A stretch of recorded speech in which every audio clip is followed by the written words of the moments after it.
The United States said it would veto the Palestinian statehood plans just hours after the Palestinian Authority officially launched its campaign to join the United Nations as a full member state.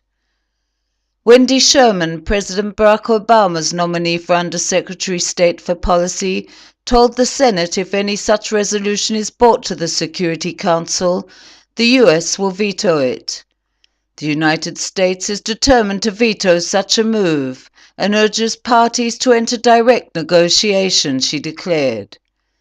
In a letter addressed to UN Secretary-General Ban Ki-moon's Ramallah office on Thursday, Palestinian officials urged the leader of the international community to exert all possible efforts towards the achievement of the Palestinian people's just demands. The letter said the campaign would include a series of peaceful events leading up to the September 21st opening of the UN General Assembly.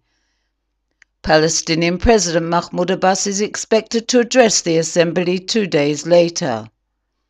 Israeli legal experts voiced concern that the recognition of a Palestinian state could lead to Israelis being brought before the International Criminal Court in The Hague.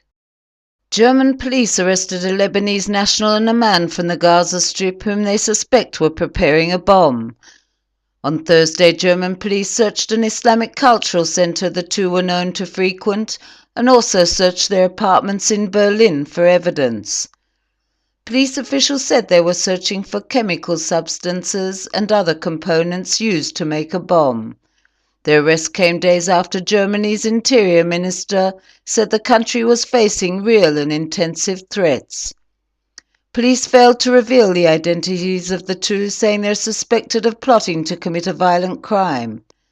According to reports, the two had been under surveillance for some months. American officials called for the immediate release of Israeli soldier Gilad Shalit, saying his continued detention violates basic decency. Noam Shalit is currently in New York meeting with U.S. government officials, ambassadors and human rights organizations in an effort to garner support for his son's release. Susan Rice, the U.S. ambassador to the United Nations, said she was honored to meet Noam Shalit 1,900 days after his son Gilad was taken captive. She called for Gilad's unconditional release. New York City proclaimed Wednesday Gilad Shalit Day. Last month, San Francisco Mayor Edwin Lee declared August 28th Gilad Shalit Day in the city, coinciding with the soldier's 25th birthday, the 6th in captivity. A Paris court convicted former Christian Dior designer John Galliano for making anti-Semitic insults and handed down a suspended sentence of €6,000 in fines. He was found guilty of making public insults based on origin, religious affiliation, race or ethnicity. He was accused of making the insults at a Paris bar on 2 separate incidents. In one of the incidents, he said he loved Hitler and told the person people like you would be dead. The incidents cost Galliano his job. He initially told the court he'd been under the influence of alcohol and prescription drugs and couldn't recall the incidents in question. He was not present at Thursday's hearing. A classified U.S. State Department document published by WikiLeaks earlier this week revealed that Saudi Arabia's King Abdullah was using Viagra pills at the age of 92.